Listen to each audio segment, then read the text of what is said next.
My name is Tim Budney, and today we're going to be talking a little bit about how to use static invite URLs to get users into your system.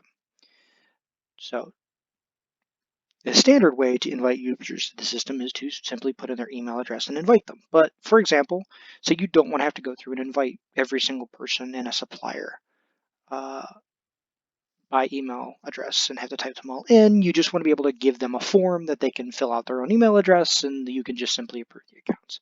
So that's what the functionality that we're going to be talking about today. And the way we do that is through a statically generated URL. So to find that URL, you're going to go to the Enterprise button, and you're going to click the Generate Code button. Now you're going to have two URLs here. The one on top is the supplier code. So you can give this URL to all of your suppliers, and they will have a form that they can then fill out to create their accounts. We also have one for the enterprise side so that you can send this to your own internal people. They can go ahead and fill out the information and they can create their own accounts, and then you will be able to just approve them that way. So for the example of this exercise, we're going to go ahead and copy the supplier account and try to create a supplier account real fast. So we're going to do that. Now it's going to take you to this form, which will allow the user to put in their name, email address, password, and phone. So we're just going to go ahead and do that real quick.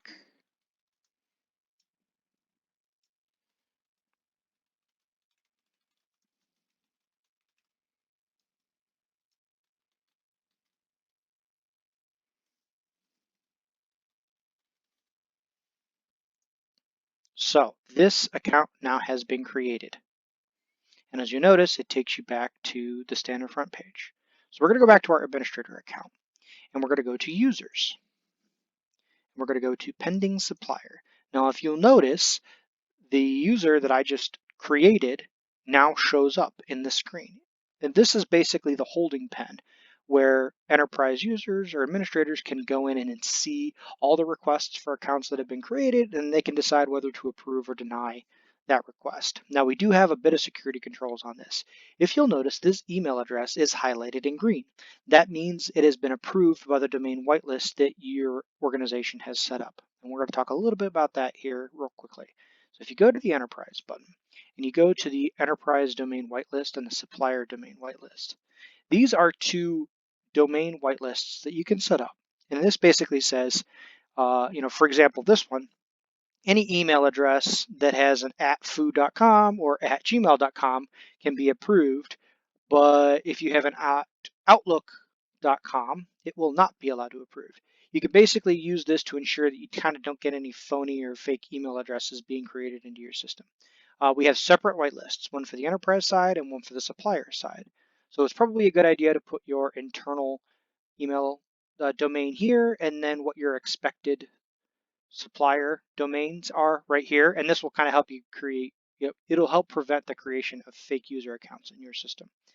So we're going to go back to the user tab and we're going to go back to the pending supplier tab. So as we indicated, we've got a pending request in here that a user has asked for an account. It's green, so that means it has passed muster and it is likely a valid account. So we're going to go ahead and we're going to approve this account right now. We're going to double click on it. Now we're going to select what role they're going to have. We're going to decide that this is a standard supplier, and we're going to select what supplier they're with and hit save.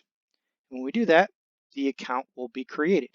Now that user will get an invite email that they will have to click on. They will click on that email, which we will actually talk about here real quick. See, your account in PFEP has been approved. Great. So now you can click on the link, and then it's going to ask you to log in for the first time. So now we're going to log in.